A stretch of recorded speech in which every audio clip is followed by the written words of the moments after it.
everybody, I'm Star2D2. Welcome back to my book nook. It is time. We are going to be doing our monthly 24-hour readathon today. By the way, I am starting a new series on this channel called TBR Takedown, and this is the first video of it. So basically, I'm going to try to read as many books as I can in 24 hours. I'm going to try. My priority will be pulling from the TBR that we made for June from the last video. So day before yesterday I posted that, so if you want to go watch that. But it's the video before this one. I think most readers have this problem where there's too many things to read and not enough time to read, and some of us may have really overflowing TBRs, which I think is an amazing thing. All these stories to read, overflowing TBRs. The only unfortunate thing is there's not enough time, but I have a goal where I want to get my TBR down because I think at this point it's just getting a little bit out of hand.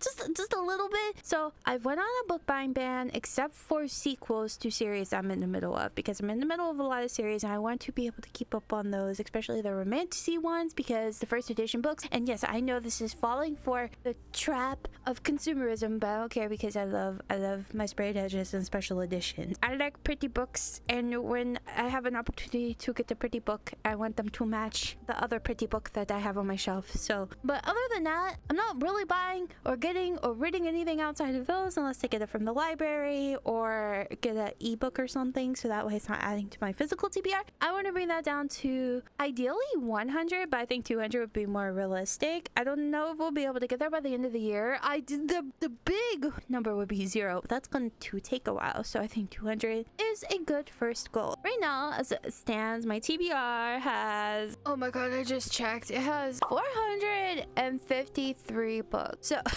So that's a problem.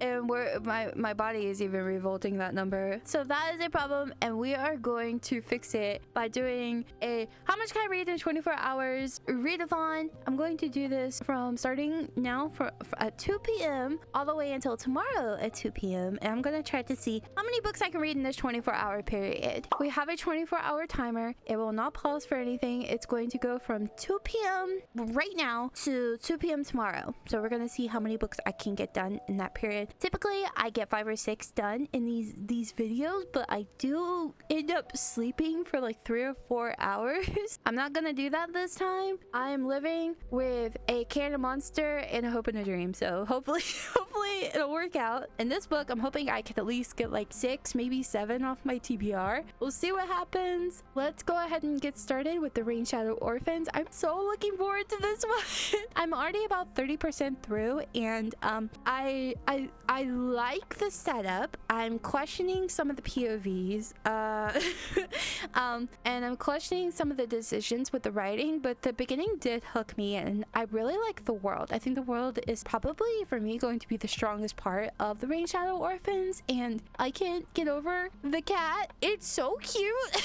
The Lucky Crows have killed their aunt, and they are trying to get revenge, and there's a heist at the beginning of the book. They're trying to steal this ring that will help them hack stuff. So it's like a cyberpunk, a fantasy set with Japanese mythology mashup. It's a very interesting setting world. I'm liking it so far. I think the strongest part for me is probably going to be the world, but I also worry because there's a lot of elements to the world. I feel like a lot of the elements, like the technology and stuff like that, I think they're literally just being thrown in there for set dressing. I hate to say that. I don't know. I'm just getting some weird vibes from everything in the book so far, but I'm not that far in. I will come back to you guys when I finish the book, and I'll give you an update to see if my suspicions were right or not, because I'm getting this feeling that I'm not gonna like this as much as I thought I was. Okay, all right, guys. I'm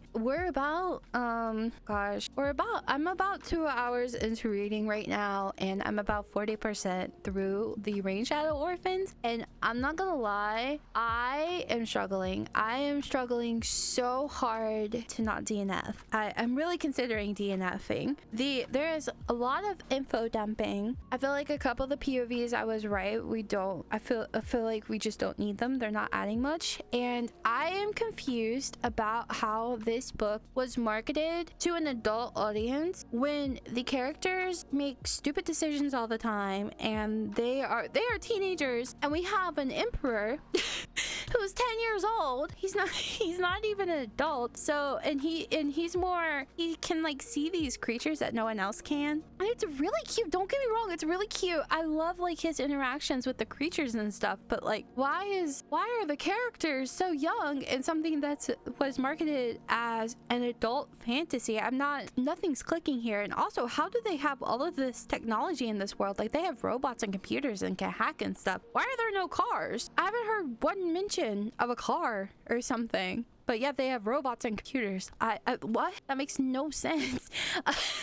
Like even like in the Stormlight archives, there are mentions of how they get from place to place, and that is not a modern setting at all. But they have forms of travel with the means that they have available in the world, like the magic and stuff. So I don't understand. I feel like the world is so cool, but it's also being used as set dressing and nothing else. There are lots of things when they're introduced, they are info dumped about, and it's really annoying to read. Like that makes the pacing of the book really annoying. And oh my gosh, I hate being so negative because I was looking forward to this book so much. Oh no, I'm being so negative. I'm so sorry. I think a lot of the strengths about this book are the world. I love a couple of the POVs. I think the setup and the hook were really strong for this. I think the dragons are really cool, like the sun spirits and stuff. I think that's really cool.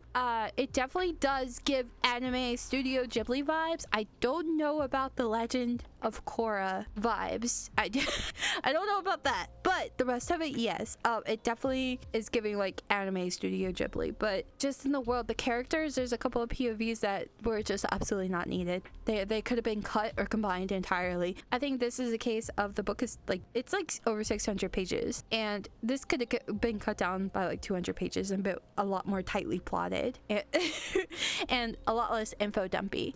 The writing is good. It's just, I feel like it's lacking a lot of polish that it desperately needed to like make this a better snappier story, because there's a lot of potential here. But I'm struggling if I want to DNF or not, because I really wanted to love this book because it's such a beautiful book.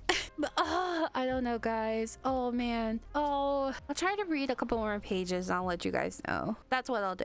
Guys, there is a battle sequence happening right now, and this battle sequence is over 100 pages so far, and it's still not done. I'm trying to power through this, I really am, but oh man, oh no. Okay, I'm gonna keep going and I'll give you guys an update when I finish it. I don't have too much more. I'm just like, what the okay, so we are at like 19 or 18 hours. I'll put the timer up so you guys can see that's how much time we have left on the timer. I finished The Rain Shadow Orphans. It took me 5.5 hours, so we're at 18.5 hours left on the clock. I gave it a 2-star. I didn't like it. I'm so sorry. No, I'm not gonna continue this series. I feel like this lacked a lot of polish it desperately needed. The marketing is really awkward too, because I feel like if this was marketed as a YA, I would not be this harsh on it. But this was marketed as an adult fantasy to me. It was marketed as cozy as well, and there are battles taking place in this, really big political plot lines, a heist in the first like few chapters of the book. This is not cozy. There are cozy moments, and when big moments happen in the plot, there is a lot of vibing afterwards, like a lot. It's really cute, like the set is, but again, I feel like the world was just used as a really cool set dressing. But if this was YA, I feel like I would at least given it a 3-star, because this is the type of stuff that I would expect in a YA novel, because vibey, fun times, and they're teenagers, and I don't know, I expect something different when it's a YA versus an adult fantasy. And if it's an adult fantasy and it has like all of these political things that are happening, I expect it to be a lot more snappy with the plot. I have a lot more expectations, and not just teenagers vibing with boba and robots after every big event, and a 10-year-old emperor that it should not be ruling or having any say-so over anything. I don't that really turned me off to this book. The characters are not that smart either. I don't know where the comparison of Legend of Korra came from. That who did that? Why?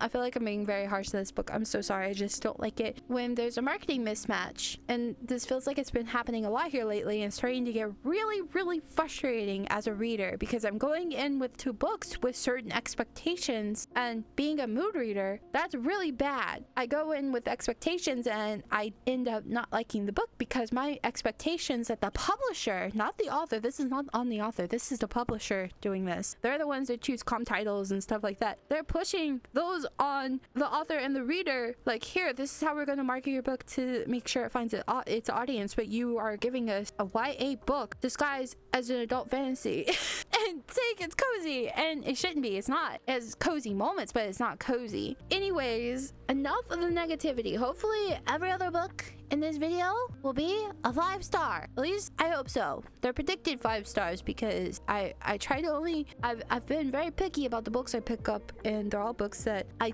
go in with the highest and best of intentions with them. I will never read something that I'm not interested or absolutely am not in love with the concept of. So we're going to go in with Behind Five Willows. Now this is a YA romance, so I'm expecting something very cute, something more subtle on the romance, because this is a historical romance, which I thought was really interesting, set in Korea in a time when there was a lot of reader censorship happening. There was a lot of government interference in the lives of people, and censorship and book bans were happening. I feel like it's kind of topical now because a lot of books are getting banned in libraries and stuff like that, so I really like how timely this book feels, but it's set in historical Korea. I will say I'm already like 20% through, guys, and it is so cute. It's so cute. The romance, I can just tell, like, it's gonna be so cute. But yeah, I'm going to go ahead and get started on Behind Five Willows. Also, just to be transparent, I did receive this as an e-arc from NetGalley, but my opinions are my own, so I do not get paid to review books or anything like that. Every opinion that I have is my own, and yeah. I will never be dishonest with you guys about how I personally feel towards a book. Yeah. Also, there are never any spoilers in these videos. I try not to do spoilers ever. Guys, I fear I may have finished Behind Five Willows and forgot to update the midpoint. Oops. So this was a book where the marketing was completely accurate on it. I could see the Pride and Prejudice, Jane Austen type influences in it. It was so cute. It was so cute. Oh my gosh. Their romance, there was like these little specks of really like wholesome yearning in it, and oh my god, it was so cute. Oh, I loved it. It was just such a solid book. I gave it a 4 stars. It felt like I was watching a period drama, like one of those K-dramas set in the past. It was so cute. Oh god, I loved it so much. Very cute. A nice change of pace. I really liked it.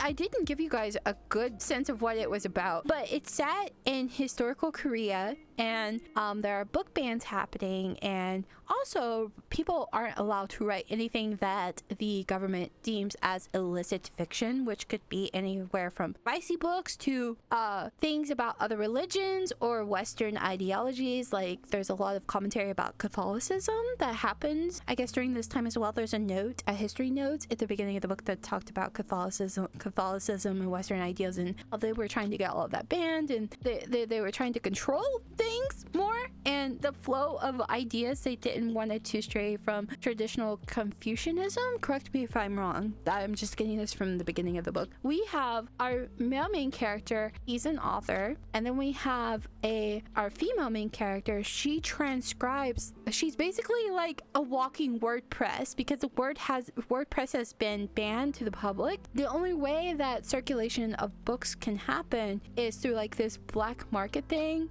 that's called the Five Willows, and that's where the books are sold in secret, and people translate and transcribe already written books, so this black market can still have continually flowing copies of these books. So it turns out that our female main character is transcribing our male main character's books, but they don't know it. They don't know it. We're kind of following that story and they're figuring it out. out, and I don't think any of that was a spoiler, and it was all in the beginning of the book. But yeah, so the writer and the transcriber meet, and it's a really cute meet cute. Oh my god, it was so cute. And we find out about this author called the Black Lotus, and how there's these cute little notes that they write back and forth, and they're trying, the government's trying to figure out who the Black Lotus is. Our female main character is trying to figure it out too, and it's also interesting. So I really liked it.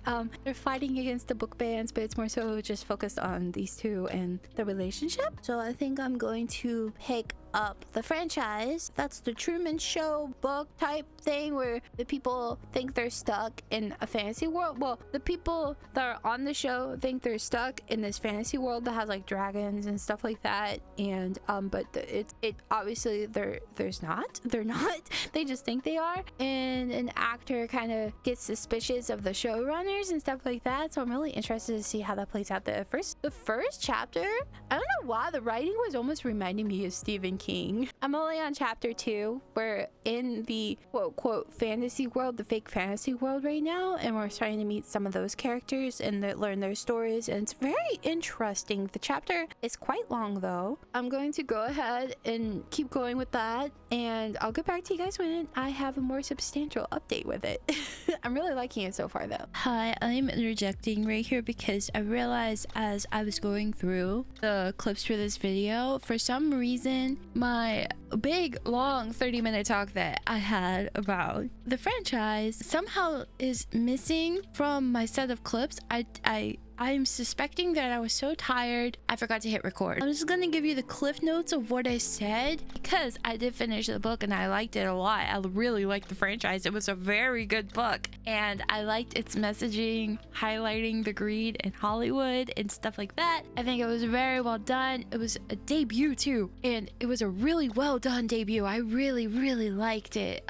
Basically the basic premise of the book, and now that I've read it and actually know what it's about and can explain it better, because I feel like before I wasn't explaining it that well, except it was like, it's the Truman Show. But basically, an author created this fantasy world called Malicorn, and he sold a whole bunch of books, and Hollywood wanted to put their gritty little hands in it, and the author was very protective of it and said no. But of course he passed away because he got old, and his son inherited Malicorn, and he sold the rights to Hollywood because he was overcome with greed, blah blah blah, the same classic story that happens all the time. So Hollywood turns Malicorn into a series of movies that are sensational. They are screen sensations. They are very popular, but the island of Malicorn is populated by actors who live and work on the island in exchange for contracts to this company. But using this technology that they have gotten from the government, they are able to manipulate the people on the island's minds to convince them that while they're on the island and under contract under the company, they only know of the island.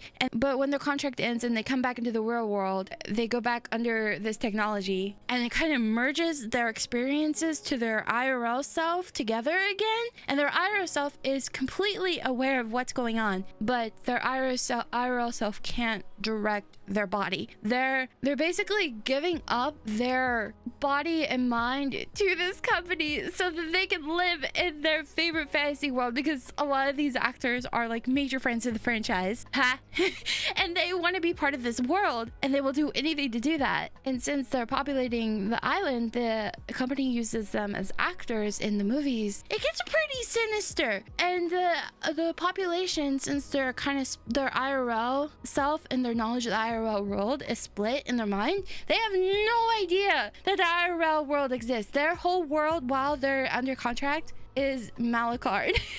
I really hope that I explained that right. But then we have an actor that kind of starts finding himself doubting what's going on with everything and is questioning the company and stuff like that. But he wants to bring freedom to the people of Malicorn, and he kind of realizes that it's not as easy or as simple as he thinks it's going to be. I really like how the book was told, and almost like a disjointed then and now structure. There would be a scene where maybe someone would do something in the movie, the main actor especially, like he would pull out a staff and it would have sparks of magic flying out, and then later on we would find out how we got the staff, just for a very out of context example. So when you're reading, you have to make sure that you're paying attention to the chapter headers and paying attention to whether you're in the real world or in Malakarn and what year it is. So I do suggest, if you do that, read the book.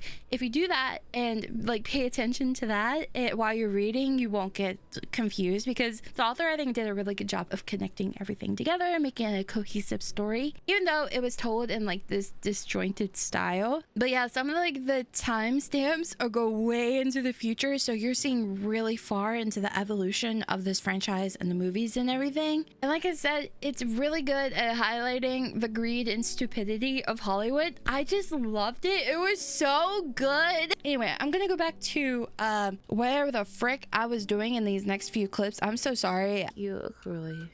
No! My hand died. No! Wait, where's my voice? Oh, okay, it's back. Sorry, I had technical difficulties. My hand died. I took catnip because sometimes you're not allowed to cringe at me, okay? Sometimes I turn into a cat and I take catnip. Okay, this sounded cool. Anyway, and when that's evolved, when the Funtime candy is evolved, I really like sci-fi and I really like horror stuff. I want to go into a spooky world and buy a really cheap horror novella. I think I'm gonna do, there's this one about a mall, a staircase in a mall or something. I think I'm gonna do that. I'm gonna try to find an old mall in VR chat. We're gonna read that in VR chat because it's really fun to do when I'm fucking blitzed. So yeah, that's what I'm gonna do. So the next clip will be an old mall. We'll read that together, and there's like 13 hours left on the clock. I needed like 40 minutes for it to, like, you know, do its thing. So it did. So yeah, I'm gonna do that. I'll be right back. Don't go anywhere. I'm probably gonna regret this. Is my room. I've played that before and it's really scary. I don't know, but this is supposed to be, the world is supposed to be in a mall. Bathroom. Yeah, I'm done. Oh yeah. Oh guys. Oh yeah. Oh yeah, we found it. Okay, so this is the book we're going to read. It's called I Found a Hallway in a Dying Mall, and I thought this would be, it's a novella, so I'll probably be able to get there in like an hour, probably, like maybe an hour and a half. I just want a palate cleanser, horror book as a palate cleanser. I read this one horror book called Eat the Ones You Love. It's a sapphic horror. It was set in an old mall, and I've been wanting to read more mall horror books since I've read that one. I had this one sitting on my Kindle, so I decided why not give it a try. So we're going to read this. It's basically like Backrooms in a mall, and I just saw the Backrooms movie. It was so good. Oh my god, I loved it. It was so good. So I've been wanting like Backrooms and mall horror, so I had this on hand. So we're gonna read this. If you guys know any more like mall horror, especially where maybe it has like a Backrooms vibe or like a paranormal vibe, or god, these sounds are horrible, or like something like that, please leave them down in the comments. I need more. I need more. Even like games, like if you have any horror game recommendations take place in a mall, or like if it's like a slasher, anything like that, I'm so down to read. But yeah, I'm gonna read this in here and probably regret it because I'm really freaking bliss right now. It makes me more paranoid. Let's go. I hope this is good. We are at 11 hours on the clock. I finished. The book is about a lady named Lisa.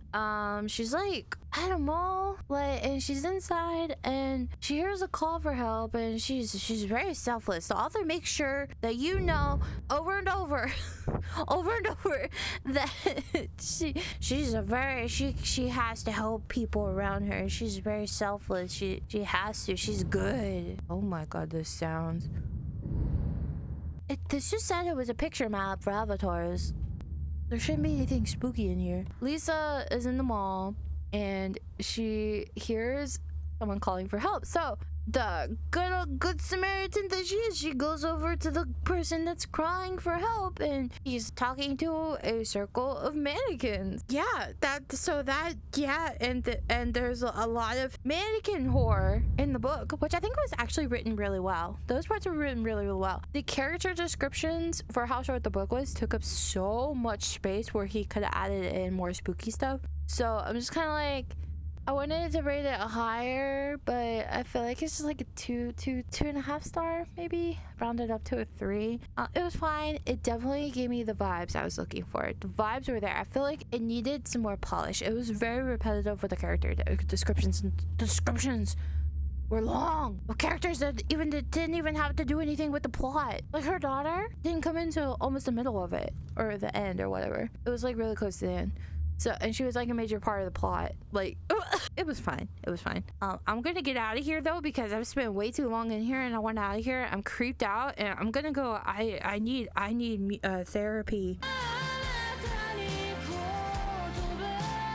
Like, why does Bowser look like he's gooning in the tub? This is what I see. Like, help. Oh, these guys are like chasing me around, and Bowser looks like he's like, there's something going on in there. Hey, honey. Hey, honey. I'm back in my home world. This feels so much better. Oh my gosh.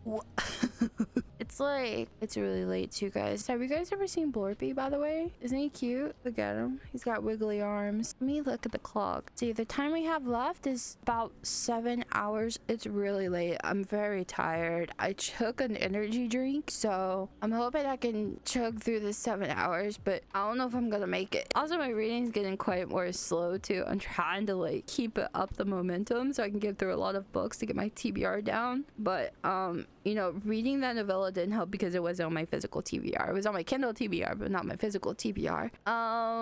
I think for the next book, oh my god, dude, what if I read Ice Planet Barbarians? Yo, I am so down for some monster smut or like a romantasy. Oh, wait, I know we're like trying to target the physical TBR, but the last book in Spark of the Everflame comes out, and I haven't read that. It comes out this year, the last book in that series. What if I tried out the first book? I feel like that would be really fun to read. I'm gonna try it and I'm gonna see. I'll be back when I have an update. Okay, never mind. I got the chapter 6 of Spark of the Everflame and DNF'd it because there was info dumping, and I frankly am tired of reading fantasy books that have info dumping for world building. I don't need to know about every little detail in chapter 6. You should be trying to convince me to stick with the story, which that didn't. I DNF'd it. I'm so sorry. See, this is the problem with me with fantasy here lately, why I'm kind of going into a fantasy slump, because I feel like everything I've been reading here lately has just been info dump yap sessions with fantasy books and romantasy books, and it's so like, why can't we do world building in a fun way like Brandon Sanderson or something? Like, he does have a lot of info dumpings, but it's done in like appropriate places. I don't know.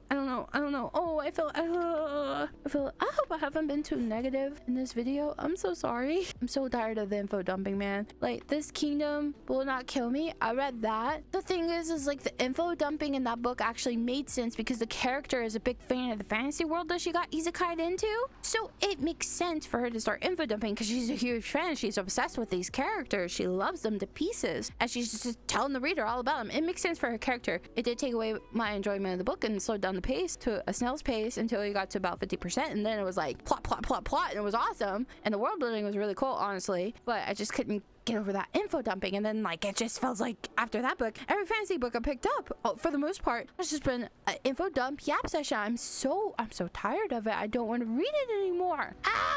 Do you guys know any plot forward romantasy fantasy books that I can read? I've read Brandon Sanderson. I don't want to read Realm of the Elderlings right now because I'm on LifeShift Traders. Those books are 800-page door stoppers, and I need like something plot forward that's quick, and that is not Realm of the Elderlings. When I read those, I want to savor my time with them and enjoy it for what it is, because those are slow-paced, character-driven fantasy books. But I need something. I've ran out of Brandon Sanderson books to read, and I don't want to do rereads because the whole goal of everything is trying to get my physical TBR down to a I don't know. And like, contemporary romance hasn't been hitting that much either, because like it's weird because like some of them are so good and then some of them are like what not for me, which is fine. Horror has been hitting the spot, but I want to save the horror books that I haven't read for Summerween. What if oh my god, a horror book does sound really nice right now though, because I you know, honestly, that I found the dying mall thing, that was really fun. Even though it was kind of repetitive, it was fun, and I'm down for more of those vibes. What if I read Hell's Heart? Okay, it's like Moby Dick but in space. It's probably going to be a mistake, but you know, I'm gonna read that. I'm gonna read Hell's Heart because it's like, it's supposed to be sapphic, so it's like a little gay, and it talks about Moby Dicks in space. I'm gonna read that. I legitimately think I'm stupid because I knew going in, Moby Dick has info dumps in it about whaling. You know, I should have figured from the Moby Dick comp, Moby Dick in space. You know what I should have figured? Info dumps. They would have been enjoyable info dumps, because I'm not gonna lie, like the sci-fi info dumps are actually really cool, because probably just because I don't read a lot of sci-fi, so it's really cool to hear about space whaling, these leviathans on Jupiter. But no, it had to be, yeah, they're on Jupiter, by the way, whaling for leviathans because their sperm is valuable and hold their society together, apparently. And these interludes where the info dumping is happening in this book, she just keeps me like, yeah, I said sperm, ha ha ha ha ha, and she keeps making the joke over and over and over. And then, you know, she implies it, because the Hell's Heart is like the main character this is like her memoir that she's writing so that other people can read her story. So that's the book that I'm reading and telling you about. So like they go to hunt for these leviathans on Jupiter because they salvage their body parts for like meat and resources. Their bones help shield the ships and stuff like that. That's really cool. That's so cool. And then like their sperm gives basically fuels their society. It's very rare, it's very valuable, it helps different parts of their society for fuel and stuff like that. Their captain is like losing it. She wants to hunt this big scary leviathan, and our main character is like, I don't think we should do this, and things go awry. And honestly, if you took out those interludes where this character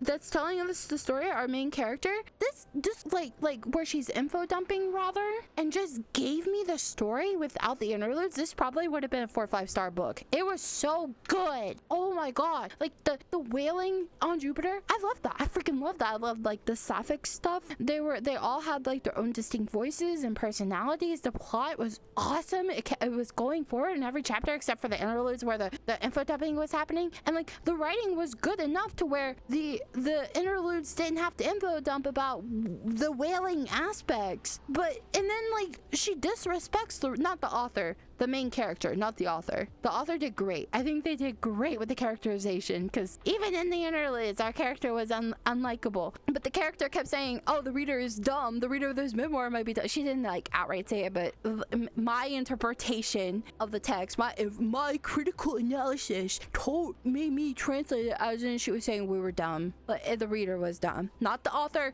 not saying the author is saying that the reader is dumb. The character in the book is saying that the reader is dumb of her memoir. And I'm just like, shut the, you want to tussle? I would fisticuff this lady in the freaking bar or something. I don't know. Anyways, if you took out the interludes, this is an amazing book. I love it. It was great. If you read it, skip the interludes. Unless you want to read about sperm jokes for almost like a third of the book, then by golly gee gosh, go for it. At least the interludes weren't like crazy long. So, and honestly, the info dumping, aside from the character insulting the reader, were great. I thought that we were interesting. We have enough time for one more book. We have like 3 hours left, I think. So I have enough time for one more book. What should I read? Oh my god, let's read canon. Actually, yeah, I could read it. It has a lot of pages, but like the text on the pages are really spread out. Let's read that. I'm gonna read that. I'll come back to you guys when I have an update for canon. I'm really excited for it. I hope it's good.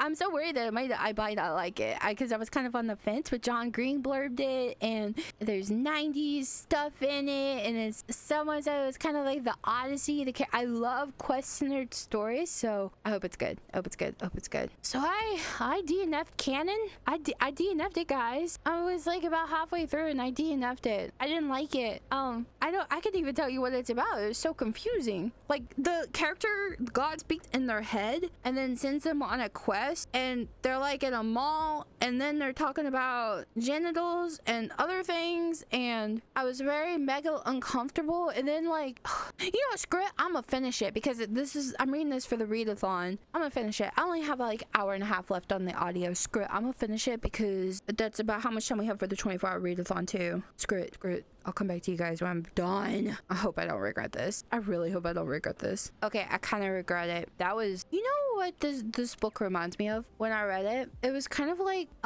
if, you know those millennial cringe TikToks? It was kind of like watching those, except, I was reading it in a book. It was like in book form. Yeah, that's what canon felt like. I personally don't recommend it unless like you like that. I don't. I was mega uncomfortable for the whole book, but I finished it. The whale was cool. I like the whale. And there was a newt called, you'll never guess what the newt's name was. Newt. I'm going to bed. I'm tired. Thank you guys so much for watching this video. I should have read Atelier instead of canon. Instead of finishing canon. That's what I should have done. Oh well. At least I got it done and I can give points for my team for the Tarot Readathon. Let's look at the TBR. Let's see what we're at. Okay, TBR is down to 447. I think that is good progress. We did so good. I am so proud of us. I'm so proud of us, guys. We did so good. We got 6 books off the TBR. I'm very happy with that. I will take it. I will take it. So yeah, anyways, thank you guys so much for watching. I hope you enjoyed this readathon.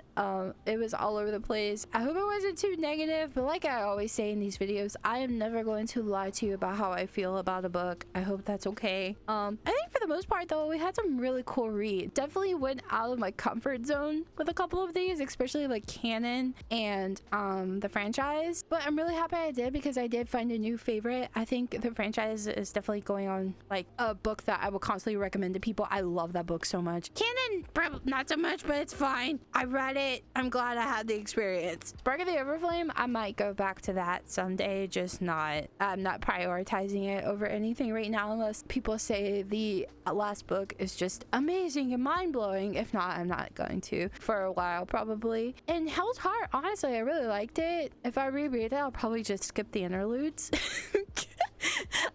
It's definitely a book I'm gonna keep around. And yeah, thank you guys so much for watching this video. I really appreciate you being here, and I hope you enjoy these readathons. I think they're so fun. I just love sitting here reading books all day, and then how lucky am I that I get to talk about them with you guys. That's so freaking cool.